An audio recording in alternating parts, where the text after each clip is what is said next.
Promesse rutilante d'exploits et de performances, les Jeux Olympiques d'été reviennent en France avec une aura de modernité incontestable.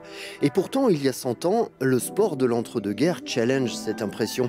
C'est le point de vue original des archives départementales de la Loire. Paris 2024 fait écho à Paris 1924. Et par ailleurs, les années 20 et 30, ce sont des années de métamorphose du sport.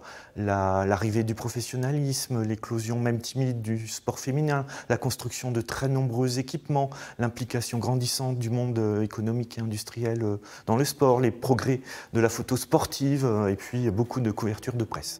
Oui, pour glorifier le sport, magnifier les corps, faire des athlètes des héros, il faut rendre compte de l'exploit. C'est le rôle de la presse qui alimente une relation fervente avec le sport pendant les années 20 et 30. Les tirages commencent vraiment à évoluer et à devenir de plus en plus importants.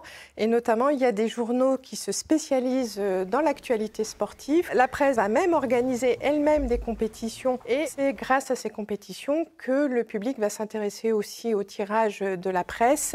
Et la photographie s'avère cruciale. Soudain, aux portraits d'équipes alignées et statiques des années 20, succède un style nouveau qui saisit sur le vif la gestuelle sportive.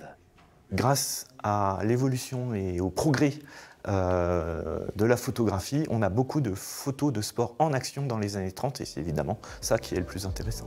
L'exposition propose les clichés d'albums compilés par la journaliste stéphanoise Edmond Diard, figure de l'époque, passionnée de sport. Et les plus belles sont l'œuvre de l'agence nationale Meurice, spécialisée dans le reportage photographique des années 1909 à 1937. Ces collections uniques constituent le fond de l'exposition Le sport s'illustre dans la Loire, un aperçu de la modernité d'antan, visible gratuitement jusqu'au 31 octobre aux archives départementales de la Loire.